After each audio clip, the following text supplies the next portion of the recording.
Hi, my name is Daniel McCarthy and I'm a registered nurse with VNS Health. For many years, I've served hospice patients and their families. The end of life is a rite of passage that we all must face, and facing mortality can stir many emotions: fear, sorrow, uncertainty, sometimes even relief. If well managed, dying can be a sacred, perhaps even intimate experience. Hospice is care for people whose condition no longer responds to treatment.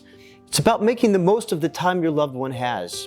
The goal is to make them comfortable rather than try to cure their illness or condition.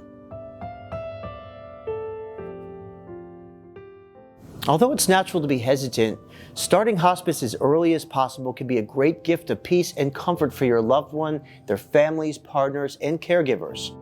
It relieves the stress of hospital visits for all, ensuring final days can be spent in the calm and the comfort of the home.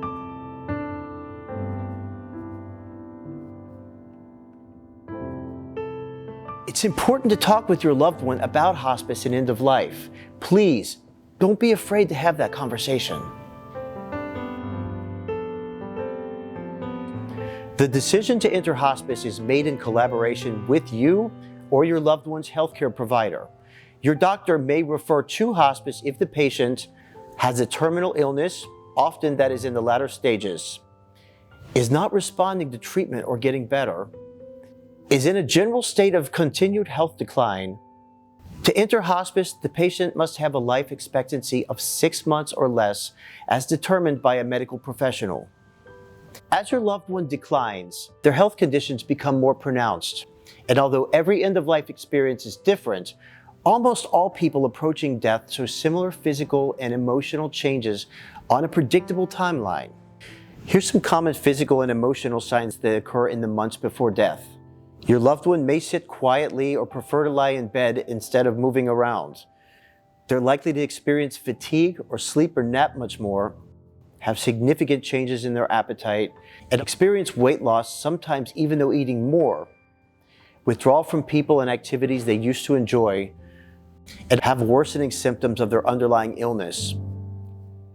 In addition to weakness, fatigue, and withdrawal, two things that you're very likely to see as your loved one's condition worsens are loss of appetite and changes in breathing. These conditions can be distressing, so it's important to understand what's happening and what you can do to help. Loss of appetite is natural and to be expected. As we approach death, the body slowly shuts down, and your loved one gradually loses interest in food, and feelings of hunger go away. This is part of the dying process, so it's important to accept their changing appetite. Don't point out that they're not eating or drinking less. Pressuring a dying person to eat or drink can cause problems, including nausea and abdominal pain. It can also result in aspirating food into the lungs, which can be a life-threatening condition. Stop feeding if they're coughing or struggling to swallow. It's important to help them stay hydrated, so if they're having trouble swallowing liquids, Jell-O is a great option. Remember, don't feel guilty or bad about your loved one not eating, and let them eat whatever gives them pleasure. If they want to have cookies for breakfast and cake for lunch, let them. This is a time that's about what they want and what makes them comfortable.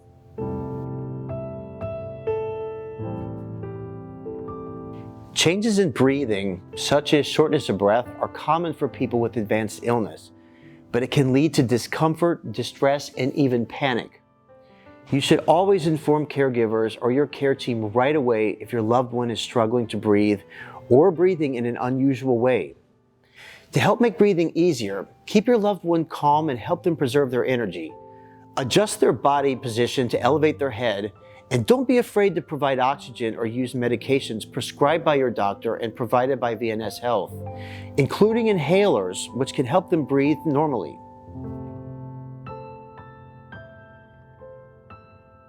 In the final weeks or days, appetite and thirst naturally decrease, so we focus instead on keeping the mouth moist and ensuring comfort. Breathing becomes irregular with pauses or shallow breaths. This is normal and does not typically distress the patient. Circulation slows, leading to coolness of the hands and feet, as well as mottling, a bluish or purplish discoloration of the skin. The patient will often sleep more and become less responsive. However, hearing usually remains until the end. So speaking to them in a calm, reassuring way is very meaningful. Some patients become restless or confused during this time, which we can manage with medication and a soothing environment.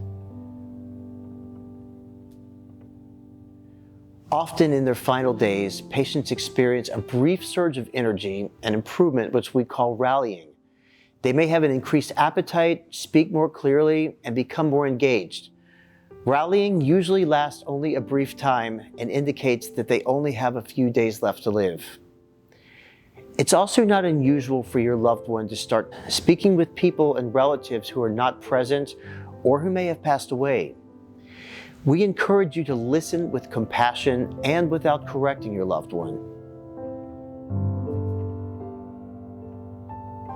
In the final hours, breathing may become more irregular, sometimes accompanied by a gurgling sound known as a death rattle. This is caused by relaxed throat muscles. Blood pressure drops, the pulse weakens, and the patient may become unresponsive. Even then, your presence through gentle touch, quiet words, or simply sitting nearby brings profound comfort.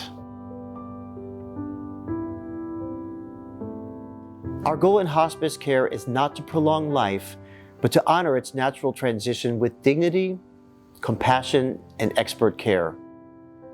Please lean on your hospice team for guidance and support. We're here to walk you through every step, ensuring your loved one's comfort and your peace of mind.